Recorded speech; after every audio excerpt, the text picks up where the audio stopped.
Bom, pessoal, a gente vai falar agora então sobre a coloração de Ziehl-Neelsen, né? Ou Ziehl-Neelsen, né? Como queiram pronunciar, tá? Essa coloração ela foi criada, na verdade, por Franz Ziehl, né? E aprimorada por Friedrich Nielsen, né? É uma coloração que, não, ao contrário da coloração de Gram, né? Ela não é amplamente utilizada para vários tipos de amostras diferentes, muito pelo contrário. Ela é uma coloração que tem como finalidade um grupo específico de bactérias, tá? Ela pode ser chamada também de coloração ZN ou coloração BAR, ou BAR, tá? Então, essa questão de nomenclatura, tá, gente? É uma coisa assim, varia, né, um pouco de um lugar para o outro. Tem gente que vai chamar pela sigla, tem gente que vai ter uma pronúncia um pouco diferenciada, né, e principalmente por se tratarem de nomes de fora, né, nomes que não são de origem na língua portuguesa, né, não são no português. Cada lugar vai pronunciar de um jeito, tudo bem? Mas entendam que essa é uma coloração que foi projetada para um grupo específico de bactérias, tá? Que são os bacilos álcool-ácido resistentes. Né? Eu disse para vocês que um dos nomes era esse aqui, né? BAR ou BAR, né? Porque vem de bacilo álcool-ácido resistente. E quem são os bacilos álcool-ácido resistentes? São as bactérias do gênero Mycobacterium, né? E aí a gente chama de micobactérias. As duas mais conhecidas desse gênero são Mycobacterium tuberculosis, que a gente conhece pelo nome vulgar de bacilo de Koch, tá? Ou a bactéria causadora da tuberculose, e o Mycobacterium leprae, que a gente conhece pelo nome vulgar de bacilo de Hansen, causador da hanseníase. Então, bacilo de Koch e bacilo de Hansen, na verdade, foram nomes genéricos, né, dados aos pesquisadores que os descobriram, Koch, aos que os estudaram, né, Koch e Hansen. Mas o nome da espécie, né, Mycobacterium tuberculosis, Mycobacterium leprae. As micobactérias, né, e o gênero Nocardia, eles têm como característica uma grande concentração de lipídios na parede celular, né? Então, a presença de uma parede altamente lipídica acima da camada de peptídeo glicano, a gente falava bastante do peptídeo glicano, né, quando falou de gram positivo, gram negativo, né? Mas essas bactérias têm uma camada tão espessa de gordura, de lipídios, que isso interfere na coloração. Então são bactérias que não fixam bem a coloração de Gram, justamente pela grande concentração de lipídios, né, nessa parede celular. E aí, se a Gram não é uma alternativa, precisamos partir para um outro ponto de partida, né? E aí a coloração de Ziehl-Neelsen, ela vem no sentido de permitir a identificação dessas bactérias. Então aqui, por exemplo, a gente tem um kit, né, um exemplo de kit dessa coloração, né, assim como a gente tem o kit da coloração de Gram, cristal violeta, Lugol, solução descolorante e corante secundário, né, que é a fucsina ou a safranina. Aqui a gente também já tem os corantes pré-determinados. Claro que o laboratório pode ter essas soluções de forma separada ou ele já pode comprar os kits de coloração que já vêm nas suas devidas concentrações. E aí eu tenho o seguinte, o primeiro ponto para minha execução da coloração de Ziehl-Neelsen é a fixação do meu esfregaço, tal como a gente viu para coloração de Gram. Eu vou ter ali, vou espalhar as minhas amostras, né, com movimentos circulares, caso a minha amostra esteja úmida, eu deixo secar em temperatura ambiente, né, da mesma forma, né, próximo ali à zona de proteção da chama do bico de Bunsen, mas fixei o meu esfregaço na chama do bico de Bunsen. Beleza, tá fixado. O que eu faço a partir de agora? A gente já começa, vocês vão ver que a gente já começa de uma forma completamente diferente do que da Gram, né? Aqui o meu primeiro corante é a fucsina. A Gram era a última, né? Então aqui eu já inicio com a fucsina, mas essa é uma fucsina fenicada. Diferente daquela fucsina que a gente tinha visto lá na coloração de grã, tá? Então eu uso a fucsina fenicada e aqueço essa solução em cima da minha lâmina até a emissão de vapores. Esse processo ele dura ali em torno de 5 minutos, tá? Emitiu vapor. Vou descolorir, né? Vou descorar a minha solução com a adição de álcool ácido. E né, deixar ali por cerca de 1 minuto, 2 minutos e posteriormente usar o contracorante, que é o azul de metileno. Então aqui o meu ponto de partida é o corante rosa, uso a solução descolorante e termino com o corante azul, tá? Os bacilos álcool ácido resistentes, né, os BAR, ou BAR, eles vão se manter, né, nessa coloração rosa ou avermelhada. Os não bacilos álcool ácido resistente, né, ou seja, todo o restante do grupo de bactérias, vai ficar em azul, ok? Então, a minha diferença no final da lâmina vai ser essa. Os meus BAR, né, os meus BAR, os meus bacilos álcool ácidos resistentes, eles vão se corar em rosa avermelhado. E as outras bactérias vão ficar ali em azulado.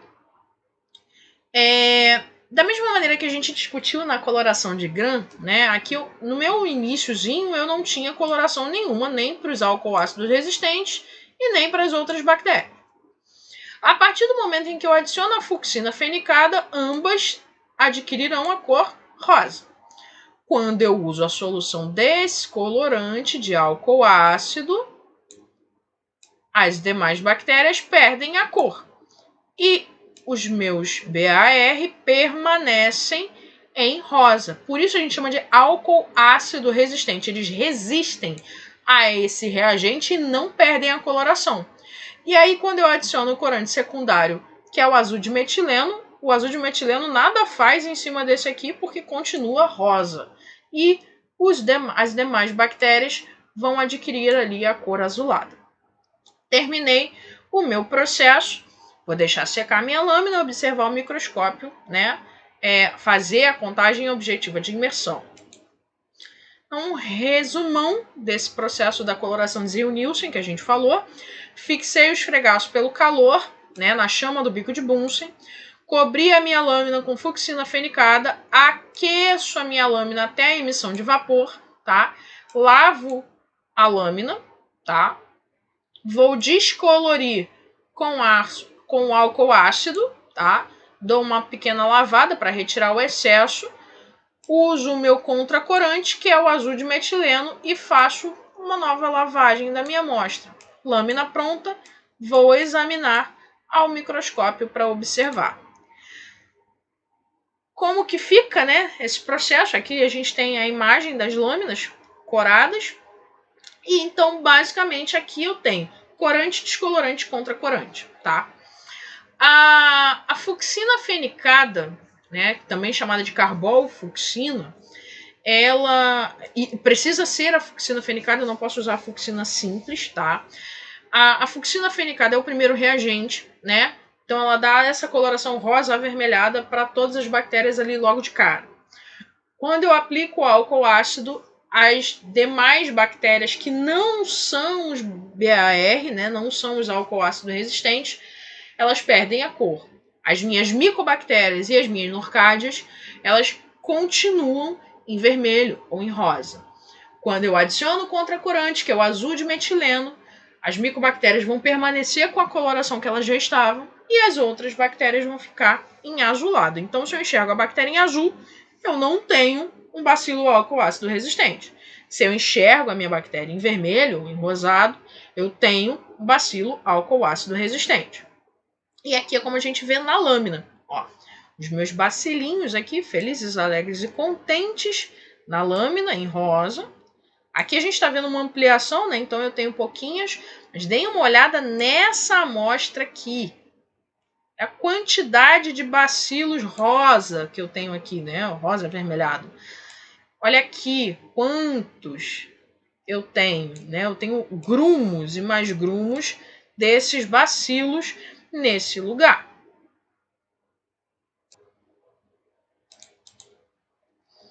Ó, mais uma amostra que a gente vê alguns grumos, né? E outros bacilos soltos, então é visível na lâmina. E como que eu vou interpretar, né? Eu vou olhar, eu vou fazer a contagem em objetiva de imersão, né? Objetiva do aumento de 100. E a quantidade de bacilos que eu conto vai ser o responsável ali pela liberação do meu laudo final. O que vai no meu laudo final, né? Se eu contei 100 campos e não encontrei nenhum bacilo álcool ácido resistente, o meu resultado é negativo. Menos de um bacilo por campo em 100 campos, né? Eu encontrei, mas são poucos. E aí eu tenho um laudo de uma cruz. Entre 1 a 10 bacilos em 50 campos, eu tenho um laudo de 2 cruzes. Mais de 10 bacilos em 20 campos, eu tenho um laudo de 3 cruzes, ok?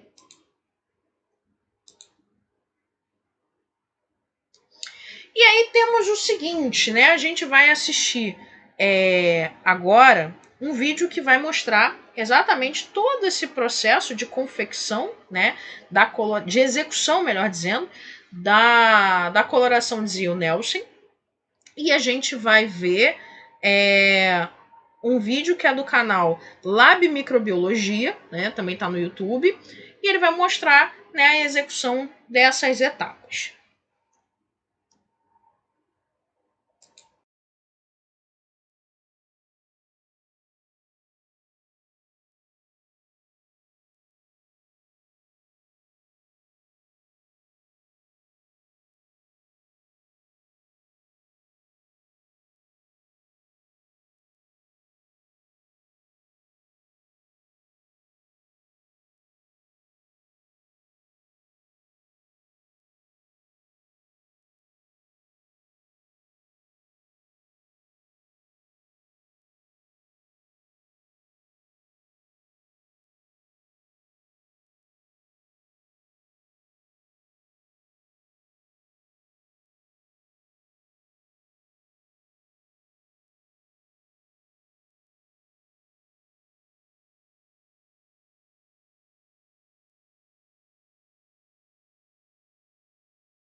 Bom, e aí falamos, né, da confecção de lâminas, falamos da coloração, né, abordamos coloração de Gram, coloração de Zio-Nelson, mas aí a gente está falando em relação a bactérias.